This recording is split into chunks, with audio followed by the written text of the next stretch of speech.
mensagem é refletir nesse recado. Deus abençoe a todos nesse ano de 2022. Irmãos, eu estava aqui refletir nessa mensagem é refletir nesse recado. Eu gostaria de deixar para os irmãos aqui uma passagem, um trecho, uma mensagem da palavra de Deus que eu estive lendo agora à tarde e tocou muito ao meu coração. E eu sou o tipo de pessoa, irmãos, que eu sou assim. Quando eu recebo algo bom, seja da parte de Deus, seja da parte de alguém, eu não consigo me contentar comigo mesmo, né? Não consigo guardar aquilo para mim. Eu preciso compartilhar. Seja uma notícia boa, seja um presente de Deus, seja algo material, seja alguma experiência, ou mesmo até uma revelação na palavra, né? Então, nós estávamos aqui, eu estava estudando aqui e analisando esta mensagem, analisando esta passagem, e eu gostaria de compartilhar com os irmãos esse trecho. Irmão Ítalo, Pai do Senhor, meu chefe. Então, eu gostaria de começar nesse momento.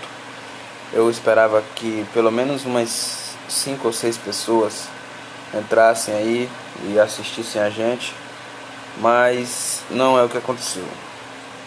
Tudo bem. Irmãos, vamos agora, como eu disse para vocês, né? Vamos aqui refletir um pouco nesta passagem. Esse som, esse ruído que vocês estão ouvindo aí ao fundo é o ventilador, irmãos. O microfone do meu celular em live, ele é muito profundo, né? Ele é bem alto. 5 horas e 39 minutos, na cidade de Coroatá, Maranhão. Estamos já próximos, né, do dia 2 de janeiro. Está passando ligeiro esse ano, viu? Gostaria de ler para os irmãos uma passagem em Lucas, capítulo 3. Lucas, capítulo 3, versículo 2. Lucas, capítulo 3, versículo 2. Lucas, capítulo 3, versículo 2. Preciso que os irmãos entendam algo, né?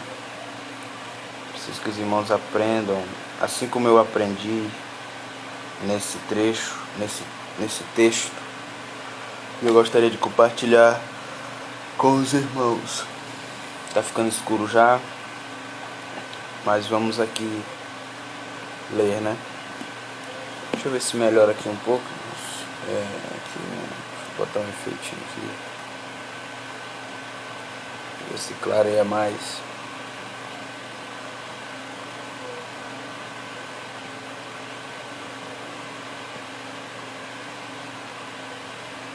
Parece que clareou mais, né? Escureceu.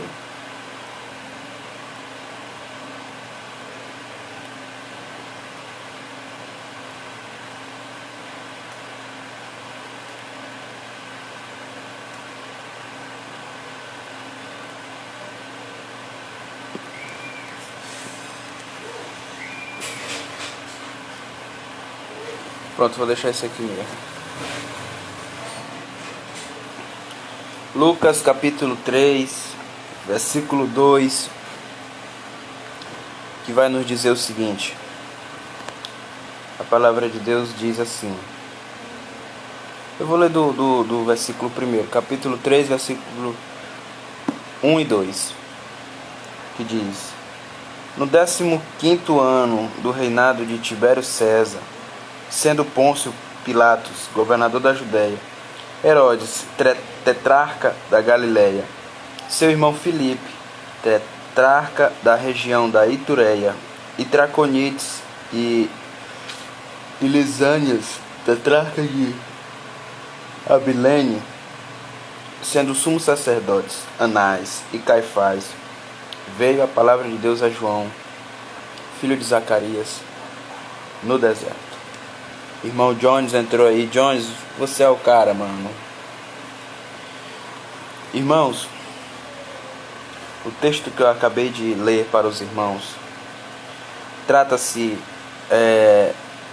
do aparecimento de João Batista pregando e preparando o caminho para o nosso Salvador.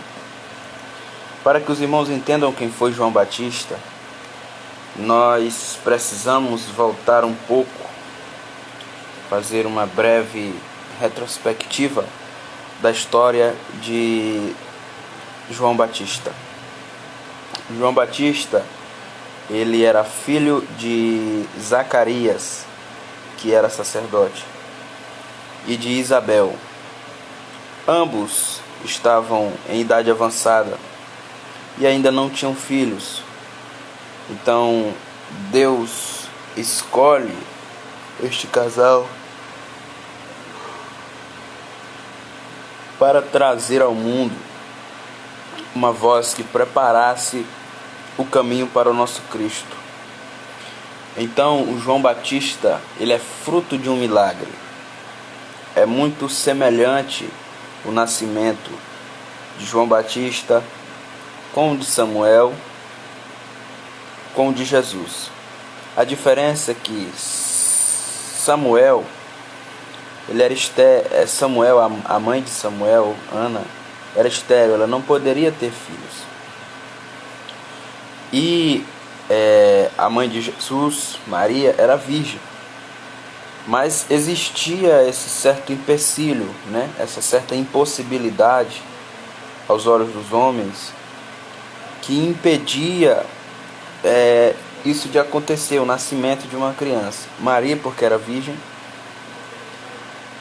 Ana porque era estéril, e Isabel porque estava avançada, em idade avançada. E segundo o texto,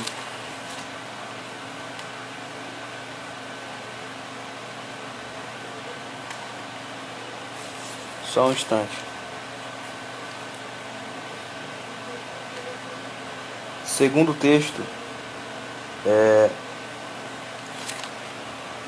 Isabel, Zacarias principalmente, quando ele recebe a visita do anjo do Senhor, do anjo Gabriel, Pereirinha, que faz a ele este comunicado de que ele seria pai, Zacarias, ele contesta esta mensagem. Zacarias, ele questiona essa mensagem. Ele não acredita naquilo que ele está ouvindo. E o que acontece? Zacarias, ele contempla da parte de Deus este milagre acontecendo quando ele retorna para a sua casa depois de exercer o seu ofício de sacerdote. A Bíblia diz que Zacarias, ele recebe essa revelação no momento em que ele está oferecendo sacrifícios. E como os irmãos sabem, existia um setor, um local do templo aonde somente o sacerdote poderia entrar e conduzir o sacrifício. Quando Zacarias entra e tem essa mensagem e recebe de Deus esta revelação, recebe de Deus esta promessa, a Bíblia vai nos dizer que ele questiona, ele duvida. E como consequência do seu erro de duvidar do que Deus havia de fazer através de sua vida, Zacarias fica mudo até o tempo em que seu filho nasce. O que isso nos chama a atenção? Quando Zacarias sai de dentro do templo, a Bíblia vai dizer que ele sai mudo. Ele não conseguia mais falar. Ele não tinha mais a voz. Deus havia tocado em sua voz e tirado a sua voz por consequência do seu erro de duvidar do seu poder, da sua capacidade de operar milagres. Irmão Eduardo, Deus abençoe, meu querido. Então, o que acontece com os irmãos? A Bíblia vai nos dizer que em um momento conturbado aparece João Batista. E eu gostaria de abrir um parêntese para que os irmãos pudessem entender que existem de todos os contextos aonde grandes homens. E aí, meu santo? Pai do Senhor, tudo bom? Oi, varão. Pai do Senhor, irmão Gerson. Tô na palavra. Senta aí, senhor, bora.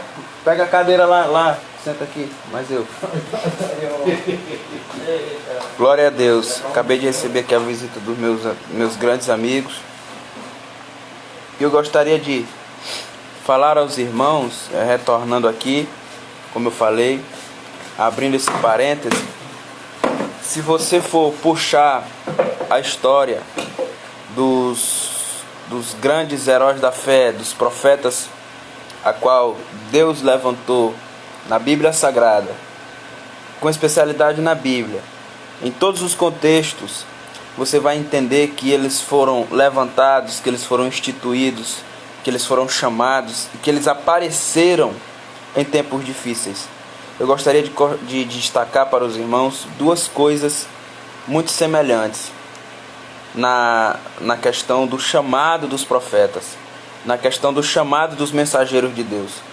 Primeiro, todos eles apareceram em momentos de dificuldade, em momentos de calamidade, seja ela espiritual, seja ela material. Moisés, ele foi levantado por Deus em um momento de escravidão. Josué foi levantado por Deus em um momento de ansiedade, um momento onde o povo estava pensando: Moisés se foi. E agora? Quem será o homem que irá nos liderar? Joel, o profeta menor. Eu estou fazendo uma menção aqui não em forma linear para que os irmãos entendam, mas todos eles, todos os profetas maiores e os menores, foram levantados por Deus em momentos de dificuldade. Joel foi levantado em um momento onde as pessoas haviam se esquecido de Deus em Israel. Isaías foi levantado para anunciar uma mensagem de castigo ao povo. Jeremias foi levantado para anunciar uma mensagem em um momento de dificuldade.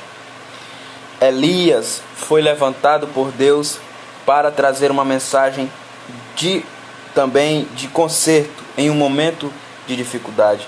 Eliseu foi levantado em um momento de dificuldade. Então eu gostaria de falar aos irmãos esta seguinte mensagem: Deus não levanta homem em momentos que está tudo bem. Deus só levanta profeta, Deus só levanta homens de Deus em momentos de dificuldade. Deus só levanta homens e mulheres de Deus em momentos de calamidade espiritual.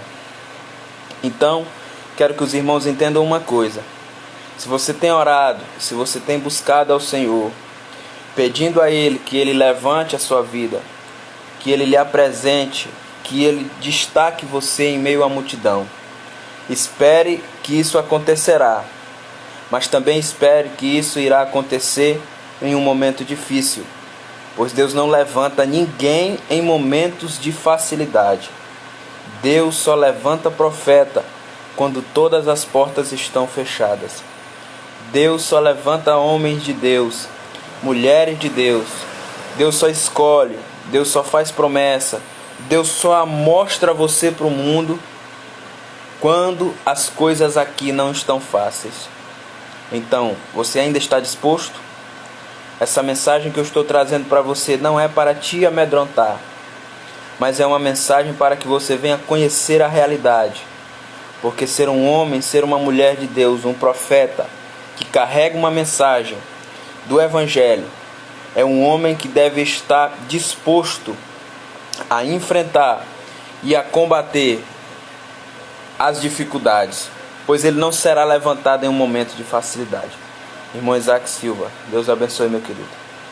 Então eu gostaria de agora, depois nós já destacamos esse primeiro detalhe, agora nós iremos destacar aos irmãos a segunda característica proeminente na vida dos homens e mulheres de Deus levantados na Bíblia e também fora dela. Se você acompanha a história dos heróis da fé, dos puritanos, dos homens que foram levantados para instituir a igreja, o cristianismo, o protestantismo que temos hoje, eu gostaria de destacar o segundo detalhe. Todos eles ou foram para o deserto ou apareceram no deserto. Por quê? Nós como igreja, nós como cristãos, nós como crentes, sabemos e ouvimos em algum momento da nossa carreira na fé, da nossa história de vida, que a nossa vida, aliás, nós sabemos em algum momento, nós já ouvimos essa mensagem, que durante a nossa carreira, ou seja, durante a nossa vida, durante a nossa carreira na fé, em algum momento nós já escutamos essa mensagem: deserto é a escola de Deus. Então, assim como Jesus, assim como Elias, assim como Eliseu, assim como João Batista, assim como o apóstolo Paulo, os homens que estão mencionados, todos eles foram para o deserto. Porque deserto, irmãos, é lugar de palavra. Deserto é lugar de aprendizado. Se Deus vai te colocar, entenda comigo essa lógica, e aprenda isso. Como eu falei para os irmãos, uma coisa complementa a outra. Se Deus vai te levantar em um momento difícil, Ele vai te formar em um lugar difícil. Se Deus vai levantar você em um momento em que estão precisando de uma voz que clama, uma voz do que clama, Ele vai formar você em um local de dificuldade. Então, quando Deus ele quer levantar o homem, Ele levanta ele num lugar difícil. Aliás, Ele levanta ele num momento difícil, mas Ele o forma, Ele o ensina, Ele o categoriza no deserto, que é um local difícil. Então, assim como no contexto militar, que os soldados eles enfrentam ali uma preparação para a guerra, se você acompanhar o contexto, você vai saber que a preparação de um soldado ela é pior do que a guerra em si. A preparação de um soldado ela é muito mais, como que eu posso dizer, extrema do que a própria guerra em si. É por isso que você vai acompanhar muitos homens, muitos soldados, muitos guerrilheiros, fuzileiros que voltam com pesadelos, que voltam com depressão, que voltam com diversas doenças psicológicas. Porque a preparação, queridos, ela é pesada. Então, se Deus vai levantar você em um momento difícil, Ele vai te formar em um lugar difícil. E deserto, irmãos, é lugar de palavra. Deserto é lugar onde Deus conversa com você. Eu quero te contar uma coisa interessante para que você venha entender. Deserto é lugar de experiência que você terá com Deus. Mas essas experiências que você terá com Deus só vai servir para você. Eu vou dizer mais uma vez.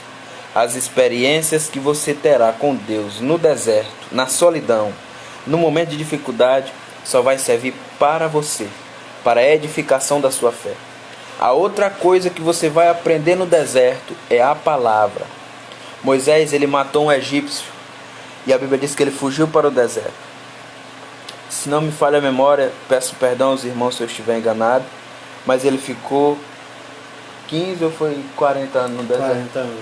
40 anos no deserto. Moisés ficou 40 anos no deserto, escondido. Escondido 40 anos no deserto. E a Bíblia diz que quando ele saiu do deserto, ele ainda não se sentia pronto. Ele ainda não se achava pronto para ir até Faraó. Por quê? Porque a preparação de Moisés, Moisés havia mudado a sua visão. Ora, Moisés ele cresceu no palácio de Faraó. Ele tinha conhecimento de todo o aspecto civil, de toda a questão de engenharia, de toda a língua egípcia, de todos os costumes, de toda a forma categórica de ensino e estudo. Moisés tinha. Só que uma coisa que Moisés não entendia era como andar na dependência de Deus. Ô glória! Eu quero que você entenda uma coisa. O homem, quando ele anda na dependência de Deus, ele pode estar preparado de todas as formas, mas ele não confia mais em si. Ele não acredita mais em suas capacidades. É por isso que Moisés, mesmo com toda a sua inteligência, é por isso que Moisés, mesmo com todo o seu preparo ao longo da sua vida no palácio, quando ele foi chamado para estar perante Faraó, ele disse: se tua presença não for comigo, eu não irei. É lindo, né, queridos? E ele ainda disse: eu não sei falar. Imagine um homem estudado, um homem preparado, um homem que viveu na presença de Faraó, dizer que não sabia falar. É porque ele não estava mais, queridos, confiando nas suas capacidades.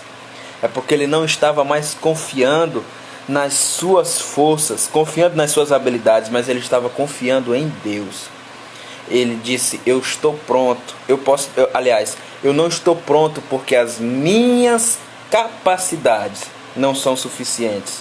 Mas se eu estiver debaixo da tua dependência, ó Jeová, eu estarei capacitado. Isso é lindo, irmãos. E isso é o deserto que ensina. O deserto ensina você a depender de Deus.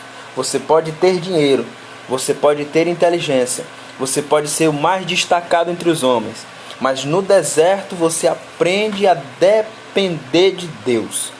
E outra coisa, como eu falei para os irmãos, as experiências com Deus no deserto só serviram para a edificação dele mesmo.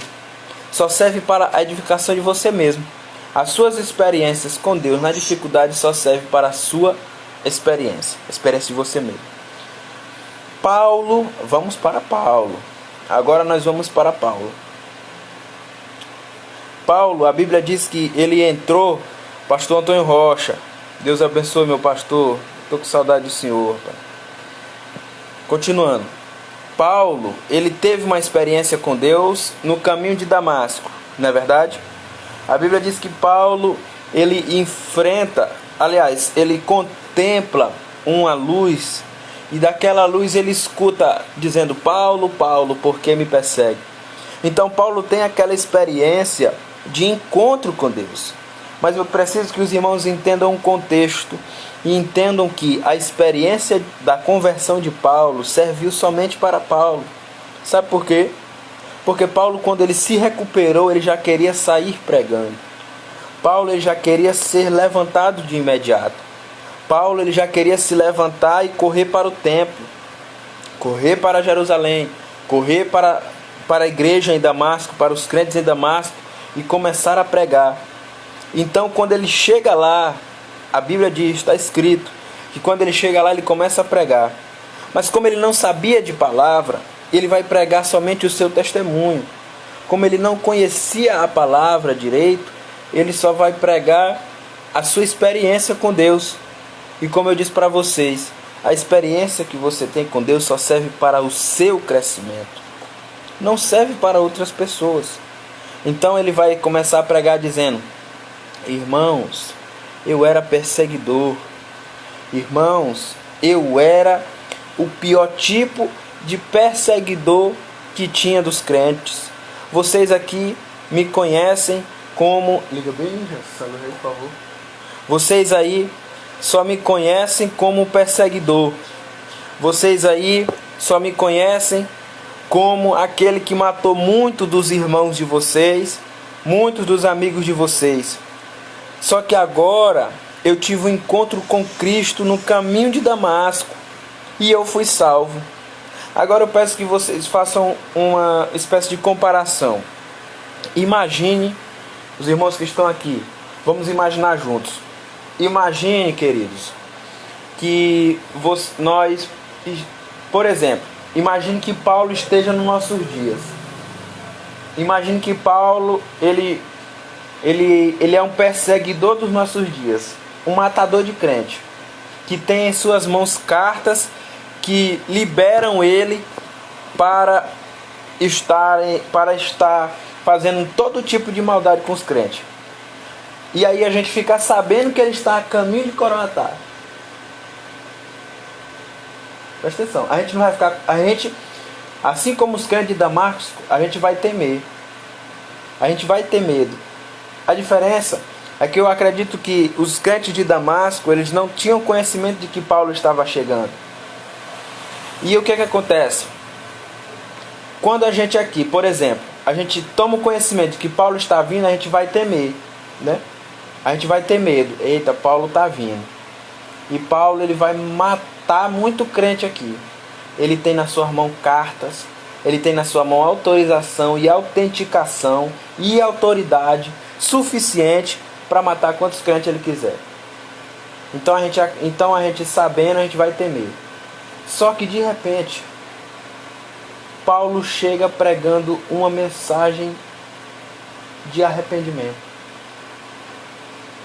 Irmãos, na lógica humana, nós não iríamos de forma alguma acreditar que Paulo estava convertido. Na lógica humana, se Paulo chegasse hoje na sede com todos nós ali, a gente ia dizer a mesma coisa que os crentes disseram em Damasco. A gente ia falar o quê? A gente ia dizer, irmã Luane, Pai do Senhor, irmã Luane. A gente ia dizer o quê? Que não, ele está aqui, mas ele não se converteu não. Ele está aqui porque ele quer pegar informação, ele quer se introduzir no nosso meio, para depois ele nos matar. Ele descobrir nossa fraqueza. Ele descobrir o ponto fraco da nossa união. E depois ele vai nos matar. E a Bíblia diz que Paulo ele foi excomungado. E eu imagino, queridos, o Espírito Santo entrando na consciência de Paulo e falando para Paulo: Paulo, meu filho não está pronto ainda. Você teve uma experiência com Deus, você viu a Jesus, você vai ser considerado um apóstolo, beleza, mas você não está pronto ainda, Paulo. A experiência que você teve comigo só serviu para você se converter. Não irão acreditar em você. Aí Paulo ele vai para o deserto da Arábia aprender aos pés de Barnabé. E a segunda lição que o deserto traz para nós é esta, queridos. No deserto a gente aprendemos a suficiência total da palavra. No deserto você, como eu já falei para os irmãos aqui, a primeira lição, no deserto nós aprendemos a depender somente de Deus. E em segundo lugar, no deserto nós conhecemos a total suficiência da palavra. Então Paulo, quando ele vai para o deserto da Arábia, aprender aos pés de Barnabé, todo o conhecimento que ele tinha, assim como Moisés, Paulo foi um homem, irmãos, que ele aprendeu aos pés de Gamaliel. Todos sabem que a faculdade de Gamaliel era mais bem conceituada na época, no contexto. Quem aprendia aos pés de Gamaliel, ele era o defensor mais preparado da lei. Então Paulo, ele tinha todo o conhecimento. Paulo acreditava que ele estava pronto. Só que aí Deus vai fazer com Paulo a mesma coisa que ele fez com Moisés. Deus vai ensinar no deserto Paulo a viver na dependência de Deus. E vai ensinar a Paulo que não há outra coisa mais suficiente para o pregador do Evangelho que a palavra. A palavra. Somente a palavra. Então Paulo vai aprender ali 3 anos o que é a lei. A lei que se cumpre em Deus, que se cumpre em Jesus. Paulo, até então, com Gamaliel, Paulo ele aprendeu que Cristo ele era a blasfêmia contra a lei. Com Barnabé, Paulo ele vai aprender que Cristo é o cumprimento de toda a lei. Que Cristo veio para morrer por nós como sacrifício eterno. Então, João Batista, vamos voltar para João Batista. Então, João Batista, ele aparece no deserto. Olha que lindo. Assim como eu falei para os irmãos, os grandes homens de Deus, ou eles são conduzidos ao deserto, ou eles aparecem no deserto. Então João Batista ele aparece no deserto, como no versículo que eu li para os irmãos. Aqui, o versículo 3 do capítulo, o versículo 2 do capítulo 3. Eu vou ler só a segunda parte. Veio a palavra de Deus a João, filho de Zacarias, no deserto. Então, João Batista, ele aparece no deserto pregando uma remissão de pecados. E a Bíblia diz que a mensagem de João Batista, ela é tão eficaz, ela é tão vigorante, que quando ele fala, raça de víboras, quem vos induziu a fugir da ira vindoura? Versículo 8. Produzi, pois, frutos dignos de arrependimento, e não comeceis a dizer entre vós mesmos, temos por pai a Abraão, porque eu vos afirmo que destas pedras Deus pode suscitar filhos a Abraão. Quando ele diz, produzi, pois, frutos dignos de arrependimento, logo nós temos a lógica, a certeza de que João Batista estava preparando o caminho para Jesus. Ou seja, ele estava dizendo, arrependei-vos, pois é chegado o reino dos céus. Quando ele prega essa mensagem, produzi, pois, frutos dignos de arrependimento. Queridos, essa mensagem, ela é uma mensagem tão bem elaborada, ela é uma mensagem tão bem feita, que além de conhecimento, ela tem a gota do Espírito Santo sobre ela. John Wesley disse, ponha fogo no seu sermão, ou ponha seu sermão no fogo.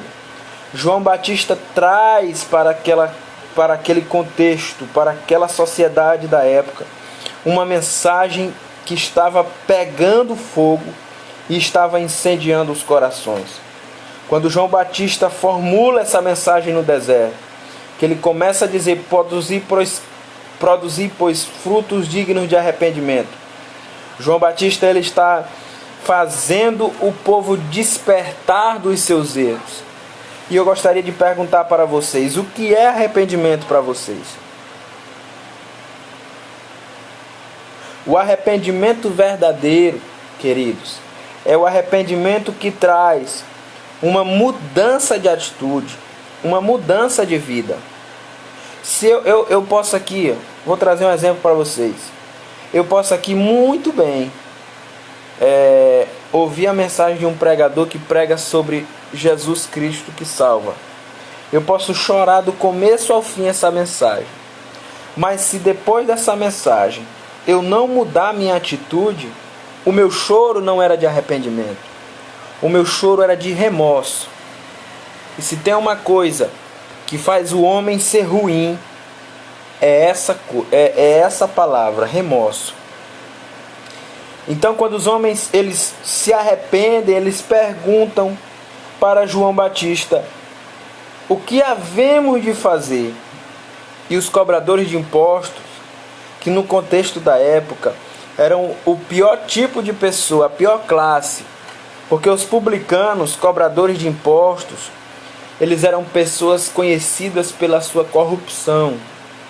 Eram homens que cobravam mais do que o imposto pelo governo. Então, eles perguntam, eles chamam João Batista de mestre. O ensinamento de João Batista a mensagem de João Batista foi tão eficaz, foi tão poderosa, que João Batista, quando ele termina de pregar, os homens chegam a João e perguntam a ele, mestre,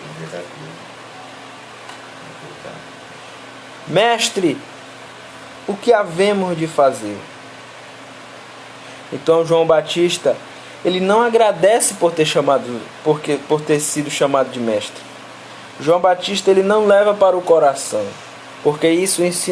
porque o deserto ensinou João Batista. Então, quando nós não estamos na dependência de Deus, quando nós terminamos de pregar uma mensagem boa aos olhos do povo, uma mensagem que desperta arrependimento, se alguém disser que a gente é bom, se alguém disser que a gente prega bem, se alguém chamar a gente de mestre, a gente se corrompe. Mas quando nós passamos pelo aprendizado da dependência de Deus, nós fazemos como João Batista, que não olhou nem para um lado do elogio, nem para o outro do elogio, mas seguiu na sua mensagem dizendo: não cobreis mais do que o estipulado. Quando eles perguntam para João Batista: mestre, o que havemos de fazer para demonstrar esse arrependimento que estamos sentindo? Ele disse: não cobreis mais do que o estipulado. E aí os soldados, tocados ao arrependimento por intermédio da mensagem de João Batista, eles perguntam: e nós, o que faremos? E João Batista diz: a ninguém maltrateis, não deis denúncia falsa, e contentai-vos com o vosso sogro.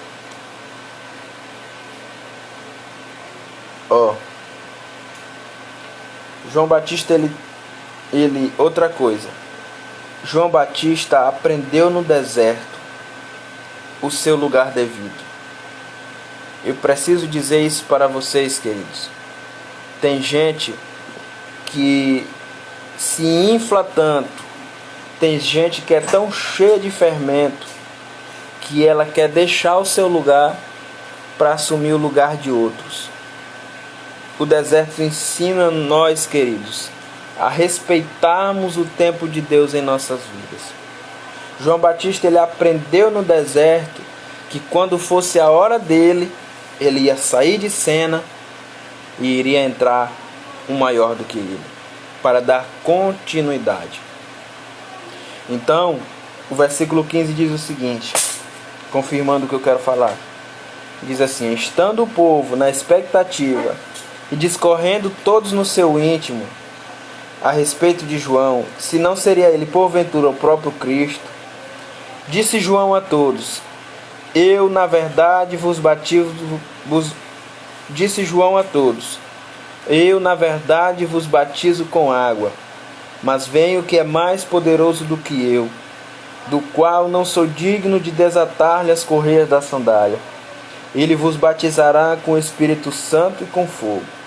A sua pá ele tem na mão para limpar completamente a sua eira e recolher o trigo no seu celeiro, porém queimará a palha em fogo inextinguível. Assim, pois, com muitas outras exortações, anunciava o Evangelho ao povo. Mas, só até aqui. Então João, ele conhece, irmãos, ele toma conhecimento do seu lugar. E ele não usurpa, ele não deseja ser igual ao que iria suceder, que era Jesus. A gente entende isso, irmãos, e eu lembro de Saul. Saul, quando ele entende que o seu tempo haveria de acabar e que Deus haveria de colocar outro à sua frente, Saul, ele não aceita. E ele tenta matar a todo custo Davi. Não é verdade? Tem gente que é assim, irmãos. Tem gente que não aceita dar lugar ao próximo. Tem gente que não aceita, irmãos, abaixar a cabeça e reconhecer que tem alguém maior, que tem alguém melhor, que tem alguém com mais habilidades, que tem alguém com mais capacidades. Detalhe, eu gostaria de ensinar aos irmãos e dizer aos irmãos que não é só porque o irmão tem mais habilidade que eu, tem mais inteligência que eu, não é só porque o irmão tem mais capacidades do que eu, que ele vai ser usado e eu não. Deus usa você conforme as suas capacidades, conforme as suas características. Deus usa a todos que se desejam ser usados. Então não pense, irmãos, que por você ser menor, por você conhecer menos, ele não vai usar você. João Batista, ele foi usado até o momento em que Deus disse: tá bom, João, agora é a hora do Cristo entrar em cena. agora é hora de Jesus entrar em evidência. Tanto que, para que os irmãos entendam, o momento mais, como que eu posso dizer? O momento mais sublime do ministério de João Batista era quando ele ia batizar. Os irmãos sabem que estão aqui comigo, os irmãos sabem, os irmãos entendem, que quando João Batista ia batizar as pessoas no rio, multidões e multidões se ajuntavam para ser batizadas. E todas aquelas pessoas iam, Luciano, meu amor, todas elas iam com um único intuito. E todas aquelas pessoas tinham em sua consciência o seguinte: João Batista é um grande pregador. João Batista é o nosso mestre. João Batista é o grande Salvador. Só que eles estavam com isso, só que eles estavam com a mensagem na cabeça. Qual era essa mensagem? Ele disse que ia vir um que era maior que ele. Quem será? É o Cristo. Mas ele não é o Cristo. Ele disse: vai vir um aí que eu não sou digno nem de desatar as correias dos pés dele, das sandálias dos seus pés. Então, Cristo, ele aparece num momento sublime do ministério de João Batista, que é quando ele está batizando. Quando João Batista está batizando aquela multidão de pessoas, quem está passando, eu imagino alguém passando ali e dizendo assim: rapaz, João Batista tem muitos discípulos. João Batista é um grande mestre. João Batista, ele é um grande ensinador. Elas podiam não concordar com o ensinamento de João, mas elas estavam reconhecendo que João tinha muitos seguidores. Então, se João fosse outra pessoa, vocês iriam entender uma coisa. Vou ler o versículo 21. E aconteceu que, ao ser todo o povo batizado, também foi Jesus. E estando ele a orar, o céu se abriu. E o Espírito Santo desceu sobre ele em forma corpórea como pomba. E ouviu-se uma voz do céu: Tu és o meu filho amado, em ti me comprazo. Boa tarde, Franciele, a paz do Senhor. O que acontece? Quando João Batista, perante toda aquela multidão, vai batizar Jesus, o céu se abre. E todos ouvem essa voz. E todos ouvem essa voz, dizendo: Tu és o meu filho amado, em ti me comprazo. E aí entrou em evidência, queridos, e entrou em confirmação a mensagem que João Batista havia pregado lá atrás, quando ele disse: tá vindo aí alguém que é maior do que eu. E esse alguém apareceu no momento mais, como que eu posso dizer? Difícil. Não, no momento mais deslumbrante do ministério de João Batista. Quando ele estava perante a multidão, que todos o admiravam, aí Jesus aparece para mudar o holofote para ele. Se João Batista fosse outro, ele não iria aceitar, porque todos estavam olhando para João Batista. Mas quando o céu se abre e eles veem Jesus, ele entende: esse é maior do que eu. Esse é o Messias. Esse é o Messias. E essa multidão não é para mim. Essa multidão é para ele. Aquilo que eu estava pregando que havia de vir. Exatamente. Essa multidão não é para mim. Essa multidão é para ti, Jesus. Oh, glória. Então João, se ele fosse outro, irmãos, ele iria ter inveja. Ego. Ele iria ter o ego alto. Por quê? Porque a multidão foi para ver ele, mas de repente a multidão começa a olhar para Jesus. E aí ele começa a entender que essa é outra característica que nós aprendemos no deserto, queridos. No deserto nós aprendemos a dar lugar a quem é maior que nós. No deserto nós aprendemos a ter a humildade e o reconhecimento para dar o lugar para quem é maior que nós. Aquele momento foi o levantado, o ministério de Jesus. Jesus, o cartaz do ministério de Jesus ali foi levantado. É o mesmo, queridos. Por exemplo, só um exemplo aqui. Tá aqui o irmão João Batista comigo, meu amigo aqui, ó. Grande pregador do Evangelho. Ora, um exemplo. Eu vou pregar hoje no Gideão Missionário da Última Hora. O Gideão Missionário da Última Hora é um evento que reúne mais de 100 mil crentes, né? De todo o Brasil. 100 mil pessoas de todo o Brasil, né? Certo. E digamos que no dia que eu for pregar, o ginásio está cheio. O ginásio está lotado. E aí, Deus coloca no meu coração o quê? Rapaz, hoje é dia de eu pregar. Mas eu vou dar a minha oportunidade para o João Batista. Foi isso que aconteceu quando João Batista estava batizando. A multidão foi para olhar ele, mas ele recebeu naquela hora que a hora dele havia passado. Chegou o momento do próximo. Agora eu tenho que dar lugar para o próximo. Boa tarde, irmão Felipe. Deus te abençoe, meu amigo. Então, o que acontece? No deserto nós aprendemos, queridos, a dar oportunidade, não. Dar lugar para o próximo. Nós aprendemos. Tem gente, irmãos, que só sai do seu lugar se morrer. Tem gente, irmãos, que só quer dar lugar para o próximo depois que morrer. Tem gente que não entende que o tempo dela já passou em tal lugar. Tem gente que não entende que o tempo dela já se acabou, que tem que dar lugar para outros. Mas está ali. A obra está se acabando, ninguém gosta mais dela, mas ela está ali. A obra não vai mais para frente, a obra não acontece mais, ela não trabalha mais direito, mas não entrega.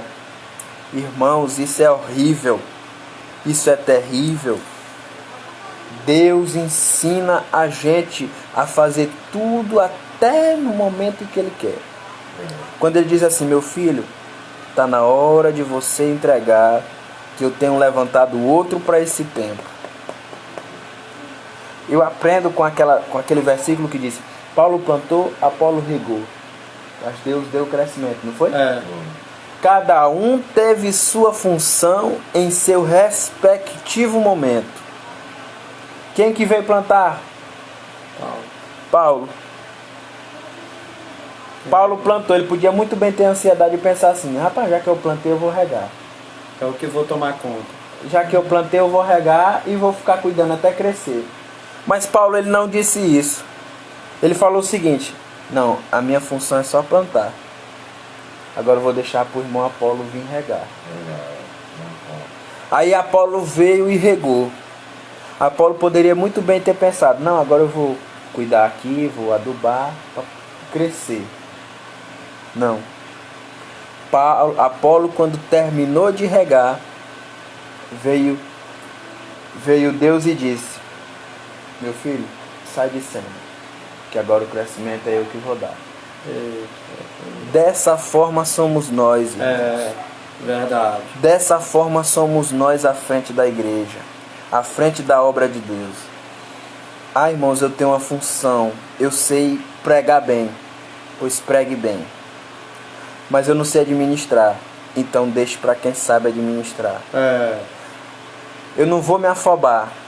A Bíblia diz que o homem que quis fazer uma função que não era dele, o que aconteceu? Ele foi rejeitado. Saul, ele era rei. Ele não era sacerdote. Saul, ele tinha o direito de administrar o povo. Ele não tinha o direito de oferecer sacrifício. Ele não tinha autoridade, competência para oferecer sacrifício. Mas ele foi lá e fez o quê? Um papel que não era dele. E ele foi rejeitado. A Bíblia, com isso, o que nós aprendemos com isso? Nós aprendemos, irmãos, que quem faz mais do que deve fazer, ele cai, ele tropeça, ele não vai para frente, entendeu? Então, para nós, nos dias de hoje é assim, Ah, irmãos, eu sei pregar, mas eu não sou bom em administração. Então só pregue. Deixe quem sabe administrar. Ah, irmãos, eu sei pregar, mas eu não sei... Eu sei administrar, mas não sei pregar. Conte sempre com alguém. Nunca faça tudo sozinho. Deus nos ensina. Quando Ele chama os discípulos, ensina eles, envia eles, Ele está nos ensinando a nunca trabalharmos sozinhos. É verdade. Ele está nos ensinando a sempre pedirmos ajuda, a termos essa humildade, a sempre reconhecermos que, não, eu sou bom nisso, mas não sou bom naquilo. Conheço fulano que é bom naquilo, então ele vai cuidar dessa parte. Eu vou cuidar daqui, ele vai cuidar dali. Deus ensina a gente a ter essa parceria. Entendeu? Deus nos ensina a ter E cada isso. função, Deus é que administra Deus, para o homem. exatamente. Nada é o homem que tem. Tudo Exatamente. Outra coisa que o irmão João Batista lembrou aqui. Cada um faz sua função. Só o crescimento vem de Deus. que vem de Deus. Nada que nós temos é nosso. Nós só somos instrumentos. Ou seja, eu prego, mas o crescimento vem de Deus. O irmão João Batista administra, mas o crescimento vem de Deus. É verdade. O irmão Jefferson, ele dá atenção, mas o crescimento vem de Deus. Entendeu? Faça a sua parte, que o crescimento virá de Deus. Glória a Deus. Eu gostaria de agradecer a Deus por esse momento, por esta mensagem, por esta hora em que estivemos aqui. Já está quase a noite, já faz quase uma hora que estamos por aqui. Que Deus abençoe a todos que ficaram até o final. Quero agradecer aos meus amigos que apareceram aqui. Foi um negócio mesmo do céu mesmo, viu? Deus abençoe a todos, irmão João Batista, irmão Jefferson. E ora aí, irmão João, encerrando. Você que está nessa live, aonde quer que você esteja, curva a sua cabeça. E nós sabemos que entrou uma expectativa de outro ano, de você ter uma expectativa de tudo novo. E peça a Deus algo que vem no seu coração, em sua mente, que tudo Deus vai fazer. Porque o crescimento quem vai fazer é Ele. Amém. Através dessa palavra que o irmão Daniel pregou. Uma mensagem boa, uma mensagem de crescimento e uma mensagem humilde, mas uma mensagem que transborda a quem dá crédito a essa palavra a crescer. Senhor Deus, Senhor Pai. Aleluia. Neste momento nós agradecemos pelo poder dessa palavra, porque a palavra, apóstolo Paulo fala que é poder de Deus. A todos os quantos que ouviram esta palavra, Senhor, vem dar força, vem dar ânimo, vem dar cada dia mais, papai, crescimento para o teu povo, para que o teu povo possa administrar, para que o teu povo possa entender o que a palavra fruiu em seus corações. Meu Deus, e venha abençoar o lar, venha abençoar todos os quantos estão neste momento diante desta live. Que as bênçãos e as prosperidades espirituais